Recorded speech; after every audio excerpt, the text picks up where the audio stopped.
Buen día, les damos la bienvenida a su programa Defensoría en Acción. Recuerden que es un programa que producimos la Defensoría de los Derechos Universitarios, que transmitimos a través de YSV Radio Universitaria y también lo publicamos en nuestro canal en YouTube en formato podcast. Y hablando justamente del canal en YouTube, nos puede encontrar como Defensoría Universitaria UES. Le invitamos a que se pueda suscribir, activar las notificaciones para estar al pendiente de nuestro contenido. En esta oportunidad les acompaña un servidor, Kevin Alfaro, en su calidad de coordinador del área de promoción y difusión de la Defensoría Universitaria. Para mí es un placer enorme poder dirigir esta entrevista porque contamos con dos invitados muy importantes. Se trata de la maestra Diana del Carmen Merino de Sorto y licenciado Emanuel Román. Ambos son docentes de la Facultad de Jurisprudencia y Ciencias Sociales de esta casa de estudios. Con ellos vamos a abordar un tema bastante interesante e importante para la comunidad universitaria. Vamos a hablar sobre el tema del acoso sexual, prevención y denuncia, y esto lo hacemos en conmemoración del mes en el cual se conmemora lo que es el Día Internacional de la Mujer. Pero antes de proseguir, ¿verdad? Antes de entrar de lleno con la entrevista, le vamos a conceder los micrófonos, por supuesto, a nuestros invitados para que puedan saludar a nuestra audiencia. Comencemos con usted, maestra Merino. Muchísimas gracias por asistir a este espacio, ¿verdad? Y no tenemos duda que toda la información que ambos nos van a dar, ¿verdad?, va a ser de mucho interés para nuestra comunidad. Bienvenida nuevamente. Muchas gracias, muy agradecida por la invitación, por esta iniciativa de la Defensoría de los Derechos de la Universidad de El Salvador y en particular al programa Defensoría en Acción, que está demostrando, como su nombre lo define, apuestas importantes para procurar y visibilizar los derechos universitarios de la comunidad nuestra. También un fraterno saludo a la YSUES y por supuesto a la audiencia que nos escucha y que esperamos pues tengan la oportunidad de interactuar en algún momento y de dar sus propias apreciaciones sobre lo que aquí se exprese. Gracias. Excelente, licenciado Román, bienvenido a este espacio y tiene la palabra para poder saludar a nuestra audiencia. Muchas gracias, saludos a todos y todas, un gusto para mí estar en este programa Defensoría en Acción y platicar de un tema muy interesante y también muy importante en el contexto que usted ya nos ha mencionado. Excelente. Perfecto, muchas gracias a ambos nuevamente. Maestra Merino, quizás para sentar las bases en cuanto al desarrollo de esta temática, ¿nos podría comentar o explicar una definición sobre el acoso sexual? Entiendo de que hay diferentes o múltiples definiciones, ¿verdad? Hay doctrinaria, hay una legal, ¿verdad? Pero podríamos, digamos, englobar una, ya definir propiamente lo que es el acoso sexual para que nuestra comunidad universitaria lo conozca. Muy bien, gracias por la pregunta. Decirles que el acoso sexual es una expresión de violencia, una agresión a los derechos humanos de la persona. Okay. Y pues para ponerlo en el contexto de esta entrevista, he retomado una definición que hace la Organización Mundial de la Salud, que está en concordancia con lo que se define tanto en nuestra legislación penal como en la legislación universitaria, y expresa que el acoso sexual como expresión de violencia sexual es todo acto sexual, la tentativa de consumar un acto sexual, los comentarios o insinuaciones sexuales no deseados, a las acciones también para comercializar o utilizar de cualquier otro modo la sexualidad de una persona mediante la coacción por otra persona, independientemente de la relación de esta con la víctima, en cualquier ámbito. Muy bien. Incluso en el hogar y en el lugar de trabajo, es decir que el acoso sexual se puede dar en un ámbito muy privado, pero también se puede dar en un ámbito público. En diferentes ámbitos. En diferentes ámbitos, así es. Ok. Muy bien, eso es interesante para que la comunidad universitaria, es decir, estudiantes, ¿verdad?, docentes, personal administrativo, pues conozca acerca de esta figura. Licenciado Román, me pregunto lo siguiente, ya llevándolo a la práctica, ¿qué tipo de conductas, digamos, podríamos aseverar se configuran para que exista un acoso sexual? Correcto. Pues básicamente el catálogo de conductas que podemos encontrar en este tipo de delitos está delimitado de alguna manera tanto desde un punto de vista científico, como lo ha expresado la maestra Merino, y también desde un punto de vista legal.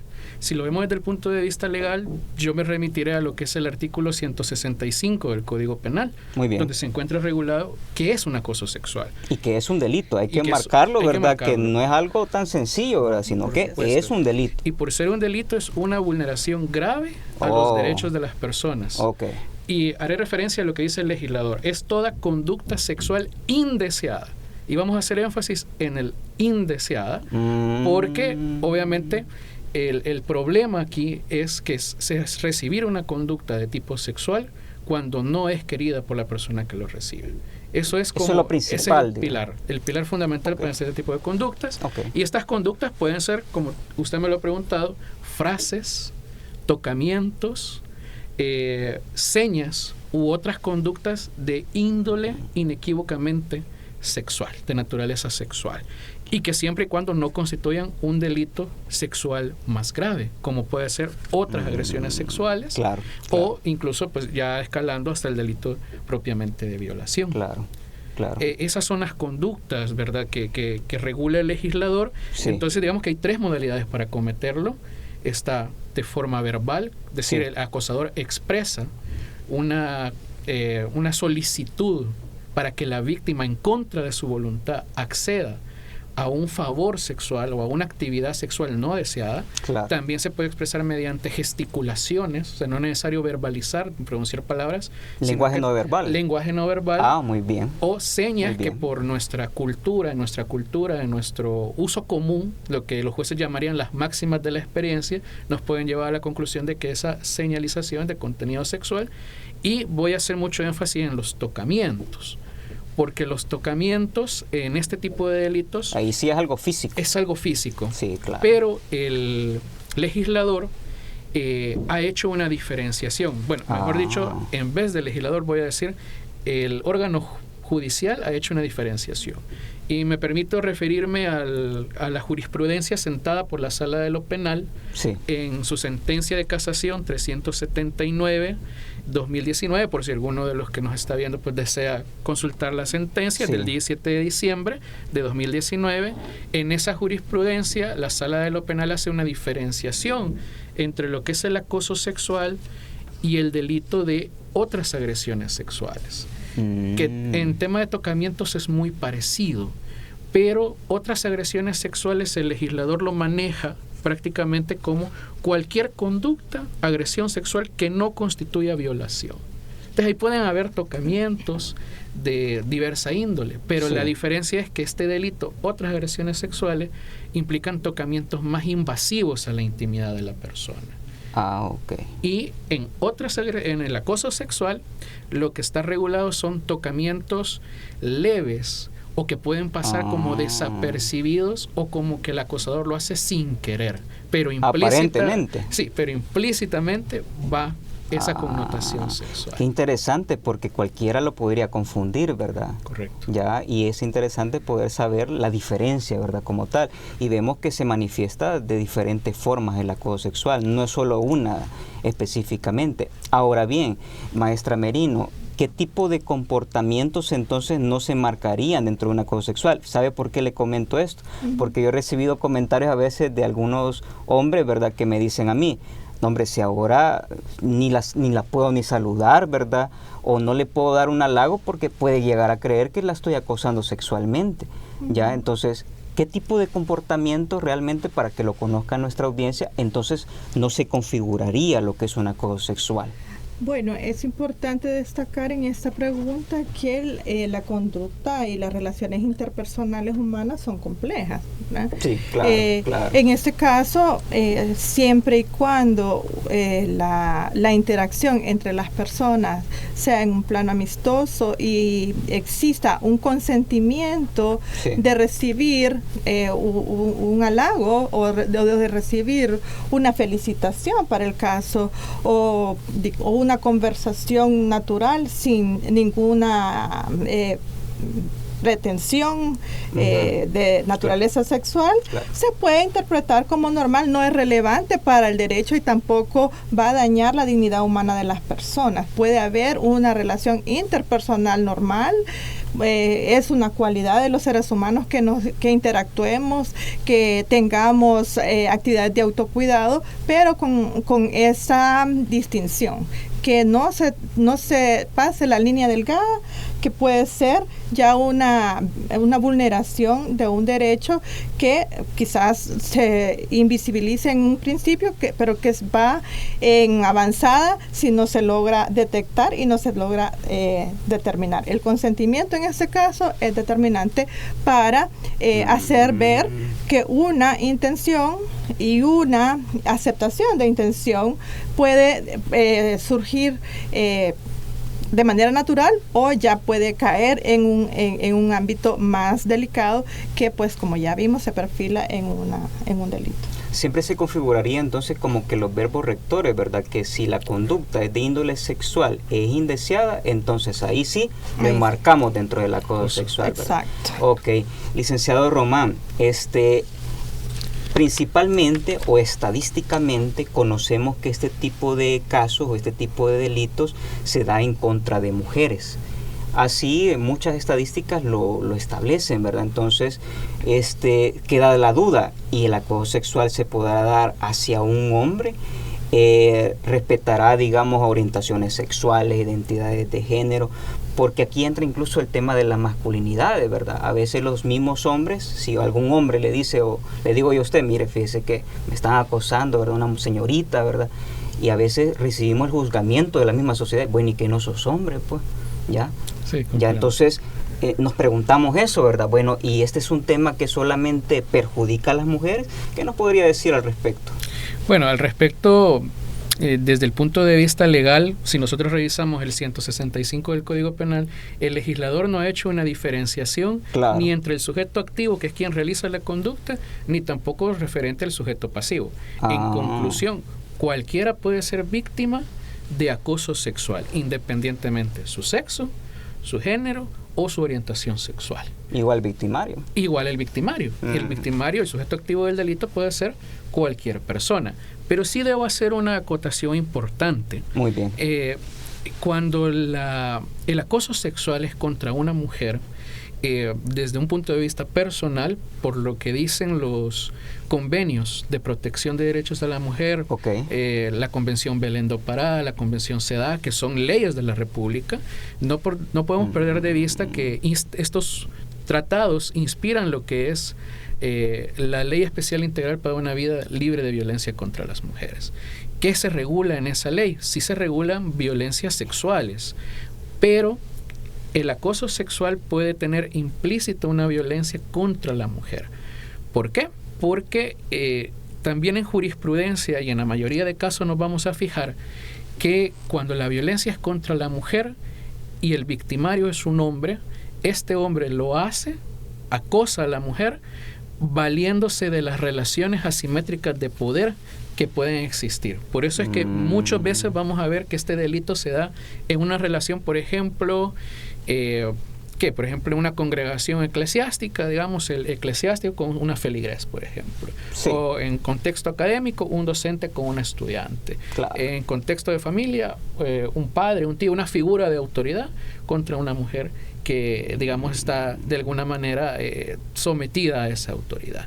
Entonces, desde mi punto de vista, sí, es cierto, el legislador no ha hecho diferenciación, pero sí es un fenómeno, digamos, que hay que tomar en cuenta de que cuando la víctima es una mujer y el victimario es un hombre, casi siempre va implícito esa superioridad, esa relación asimétrica de poder. Yo como hombre o yo como acosador me aprovecho de mi prevalencia sobre ella para acosarla.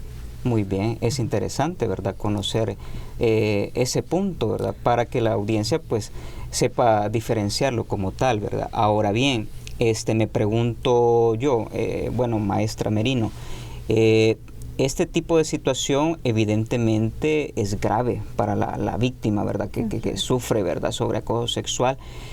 ¿Cómo afectará realmente de manera emocional, de manera física? ¿Qué consecuencias puede tener en la víctima este tipo de figura? Bueno, sin ser especialista en la rama, lo que se perfila y lo que estudios nos demuestran es que una persona que ha sido víctima de acoso sexual se ve afectada en su diario, en su cotidianidad, ¿verdad? Okay. ¿Por qué? Porque el acoso sexual produce miedo, ¿verdad?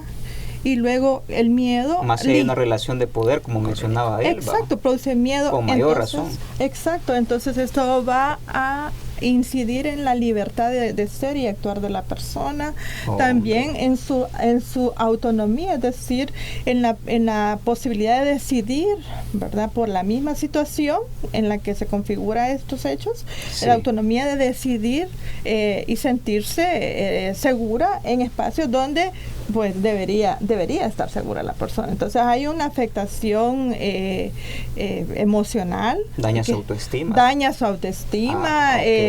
Le limiten todas sus libertades, ¿verdad? La libertad de expresarse, la libertad de transitar, la libertad de opinar, porque generalmente está el factor miedo y especialmente si existe esa relación vertical entre víctima y victimario, ¿verdad?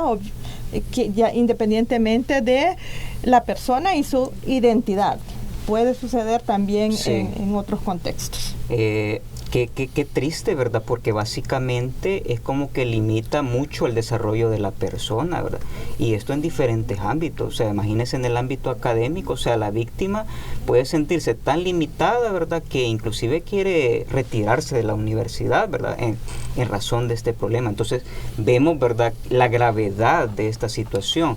Aunque ya lo comentaba usted, ¿verdad, licenciado Román? Y nos quedó sumamente claro el hecho de que no necesariamente la víctima va a ser una mujer, aunque claro, hay un mayor marco regulatorio por las diferencias, ¿verdad?, en cuanto a las relaciones de poder, y quizás por esa razón obedece a la estadística, ¿verdad?, de que frecuentemente hay denuncias de parte de mujeres.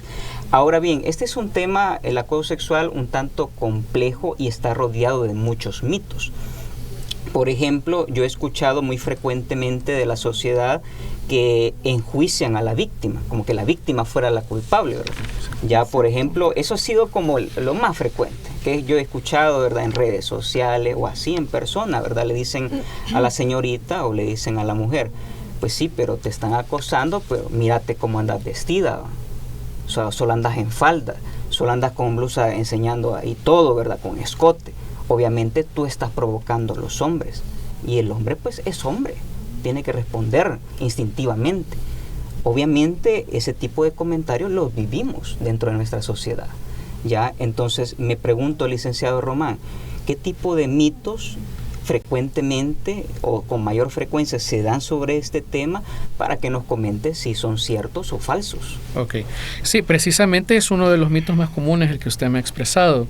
Ajá. De que de alguna manera las víctimas son culpables de lo que le está pasando. De hecho, déjeme comentarle que, bueno, la experiencia, ¿verdad?, en legislación de derechos hacia la mujer, en específico la Ley Especial Integral para una Vida Libre de Violencia para las Mujeres, en su artículo 57, si no estoy equivocado, regula lo que son las garantías procesales para las mujeres que son víctimas de violencia. ¿En qué consisten estas garantías procesales? En el contexto, por ejemplo, en el que estamos hablando aquí, consiste en que la vida privada, la forma de vestir, la forma de comportarse de una mujer que es víctima de violencia no puede ser usada para disminuir o despreciar lo que ella ha dicho en contra de su victimario. Uh-huh. Entonces yo, por ejemplo, como abogado defensor, no puedo llegar a decirle un contrainterrogatorio a ella que es víctima, mire, pero la verdad es que usted ese día pues andaba con minifalda, ¿verdad? O sea, inmediatamente la fiscalía va a saltar, va a decir, objeción, esta pregunta está prohibida, porque él está revictimizando.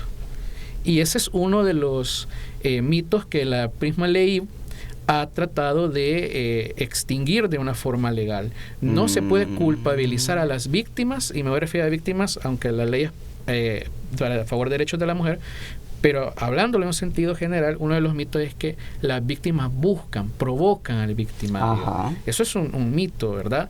Otro mito que puede existir, como ya lo habíamos dicho, es que solo las mujeres son víctimas, ¿verdad? No, por supuesto que no. Los hombres también podemos ser víctimas, pero por supuesto, ¿verdad?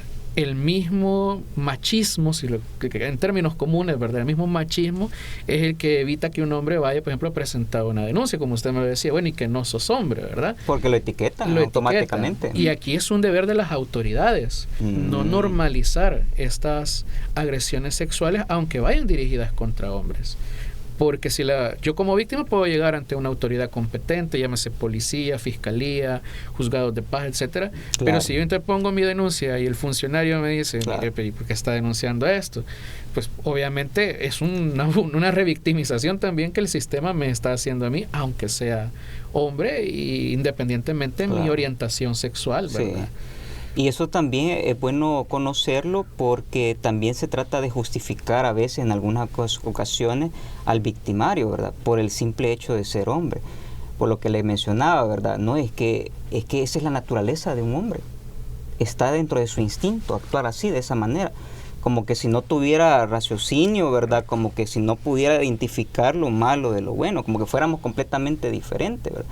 Cosa que no es así. Entonces es bueno u oportuno conocer ese tipo de mitos y saber, ¿verdad?, que son completamente erróneos, ¿verdad? O se ven o se naturalizan, ¿verdad?, lastimosamente, y en realidad no tendría que serlo de esa forma. Es una normalización de la violencia, si lo queremos ver así. Sí, claro. Ese mito es lo que normaliza y invisibiliza lo que es la violencia, en este caso sexual. Sí. Bueno, en el caso de esta figura del acoso sexual, maestra Merino, obviamente trata de tutelar, ¿verdad?, lo que es la libertad sexual que tiene todo individuo. En ese sentido, coméntenos usted o explíquenos cuál es el ámbito legal aplicable sobre esta figura en cuanto a la libertad sexual.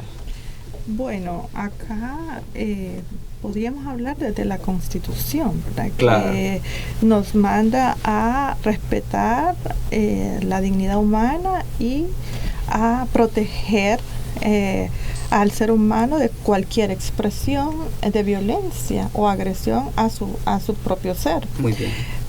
De ahí también podemos hablar de la legislación penal, a la que ya ha hecho alusión el licenciado Román, en que ya él explicó que en el artículo 165 establece que pues este es un tipo de delito, está constituido como tal y tiene una pena, ¿verdad?, implícita a quien actúa con la intención de agredir sexualmente. En el caso de las leyes especializadas, como abordan la temática de manera más profunda, por ejemplo, la ley, ¿verdad?, que nos habla de las expresiones de violencia, ahí nos ilustran con un ciclo de violencia que se debe interrumpir, porque si no puede incluso llegar a constituirse como una violencia feminicida, ¿verdad? Y esta es la importancia por la cual los estados han firmado y han ratificado estas convenciones, porque la que señalaba él, ¿verdad? Exactamente, la CEDAW, la ley y otras son leyes de la República, ya han sido ratificadas.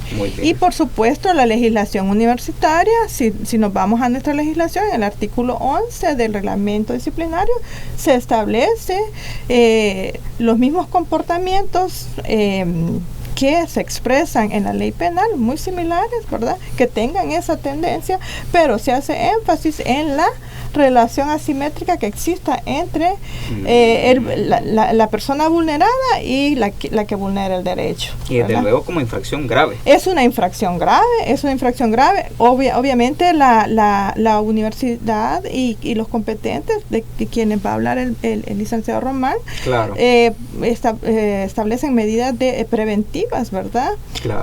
Pero de hecho la universidad no tiene en sí misma capacidad sancionatoria. Entonces, cuando ya estos hechos se configuran como delitos, debe asistirse a las instancias correspondientes para hacer la denuncia. Lo que hace la universidad es acompañar.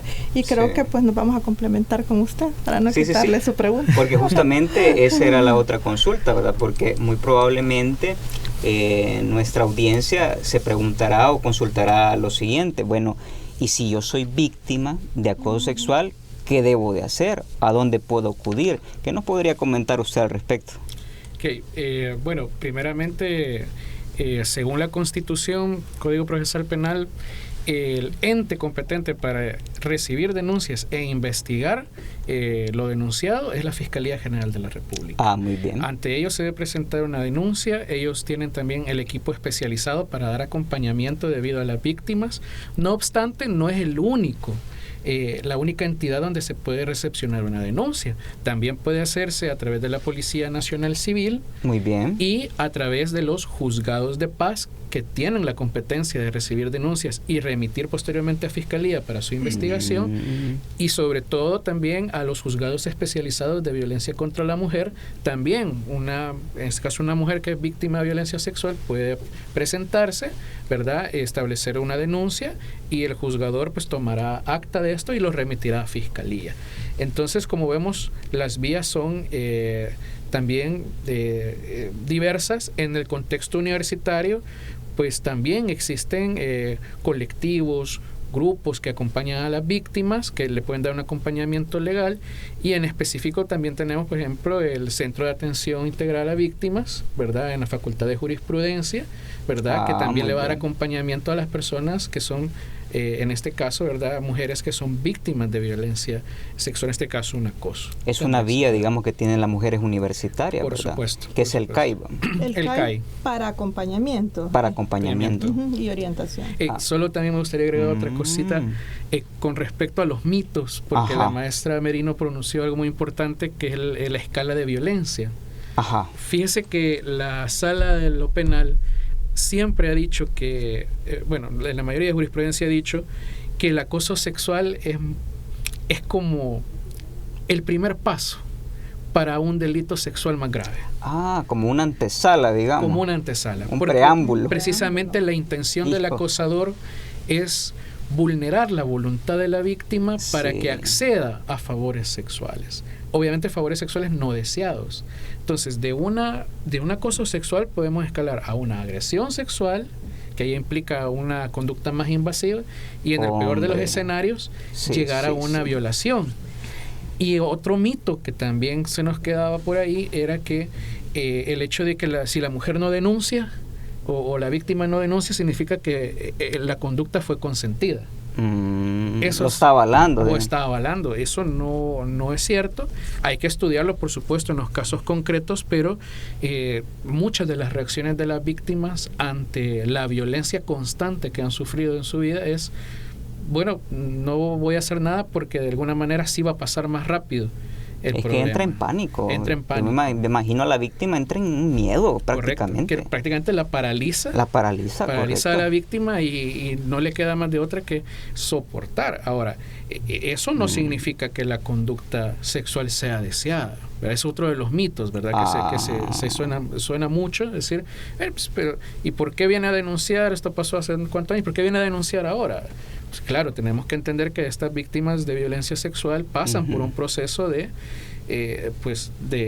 asimilar el hecho de que son víctimas y armarse de valor, sobre todo, para poder declarar en contra de su agresor. Es un paso muy difícil, muy complicado, y no es tan fácil. No, y las instituciones no deben cuestionar eso.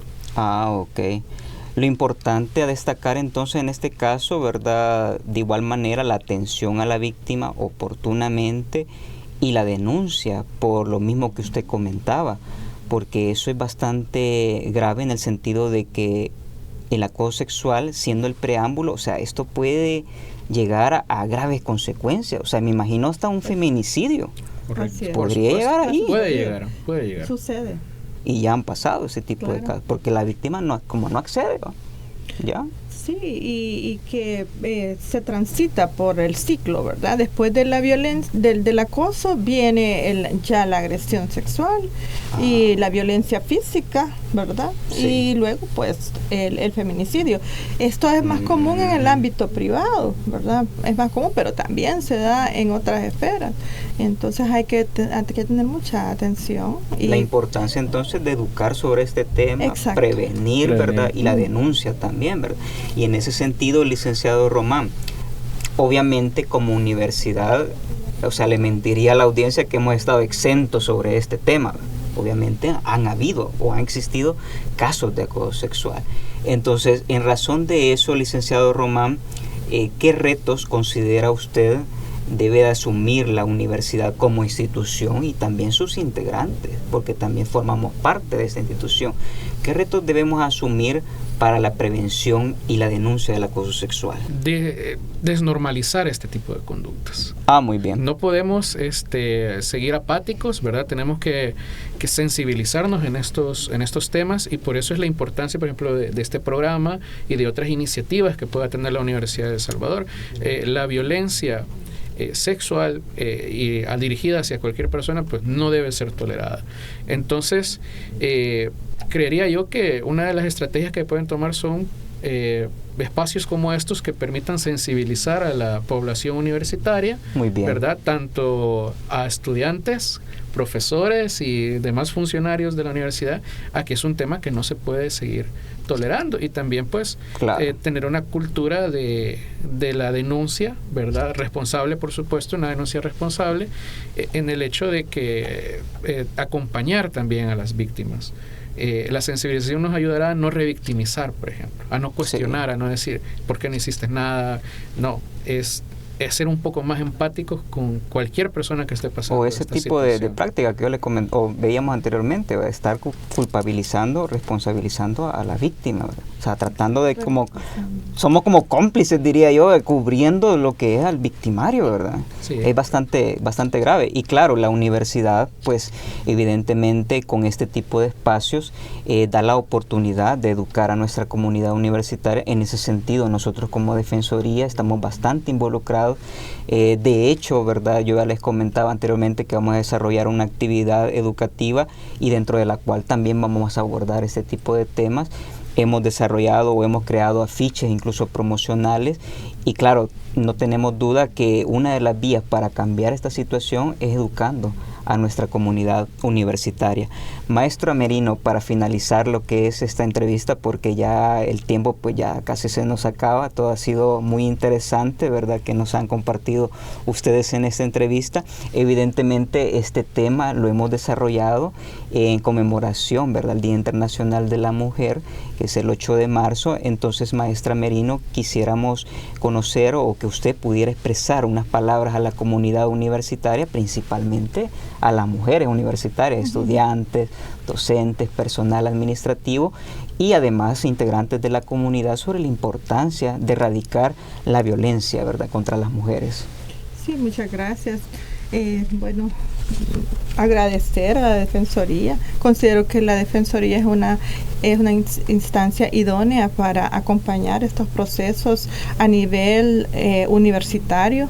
Decirles que en la conmemoración del Día Internacional de la Mujer, mi mejor deseo es que erradiquemos la violencia a través de la visibilización de casos que hayan sido cometidos y que desafortunadamente no se han divulgado por la misma situación de los mitos y los miedos de los que ya hablamos, y que se les pueda dar el trato oportuno, que seamos agentes de cambio. Las mujeres tenemos gran responsabilidad, debemos estar sensibles al tema, no ignorarlo. También debemos desarrollar en nuestras cátedras y promover desde nuestro propio comportamiento y actividad académica el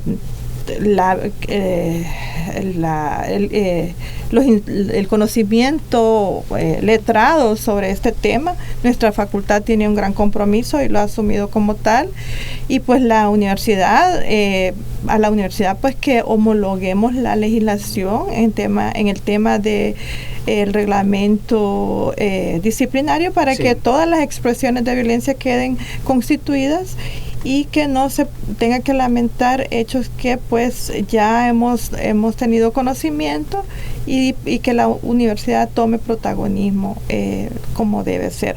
Las mujeres pues que seamos sensibles, reitero, a la temática, que no normalicemos la violencia, ¿verdad?, y que la visibilicemos cada vez que tengamos conocimiento, aunque no sea en nuestra propia persona, pero sí cada miembro de la comunidad universitaria es parte de la vida, que aquí vemos y tenemos la oportunidad de compartir, y pues que nos mantengamos alertas en ese tipo de circunstancias. Excelente, muchísimas gracias por su mensaje y desde luego también por su participación en esa entrevista. Licenciado Román, ¿verdad? En vista del tiempo, pues ya se nos ha agotado, también le vamos a conceder la palabra para que usted pueda también despedirse de nuestra audiencia y si quiere aprovechar también un mensaje, ¿por qué no?, a nuestra comunidad universitaria. Muchas gracias nuevamente. No, gracias al equipo de Defensoría en Acción por haberme invitado, estoy muy agradecido. Y como dijo la maestra Merino, pues desde la labor docente podemos ayudar mucho a que este tema sea sensibilizado como un eje transversal en todas las asignaturas que estén a nuestro cargo, pues sería una buena opción, y también pues tener un poco de tolerancia cero, ¿verdad?, con este tipo de temas, ¿verdad? Así que, pues bueno, un saludo a la audiencia de Defensoría en Acción y muchas gracias. Excelente, muchísimas gracias. A nuestra audiencia, pues por último, solamente recordarles acerca de nuestros medios digitales. En Facebook y en YouTube nos encuentran como Defensoría Universitaria UES. Le invitamos a que nos pueda seguir a través de dichos medios. También, si usted desea conocer información más especializada sobre nuestro trabajo como Defensoría, puede visitar nuestro sitio web, que es www.defensoría.ues.edu.cb. Cualquier duda, cualquier consulta que ustedes tengan, la pueden plantear a nuestro correo electrónico defensoría.universitaria@ues.edu.sb. Les estuvo acompañando en esta entrevista Kevin Alfaro, coordinador del área de promoción y difusión de la Defensoría Universitaria. Nos vemos en una siguiente edición de su programa Defensoría en Acción. Que tengan un feliz día.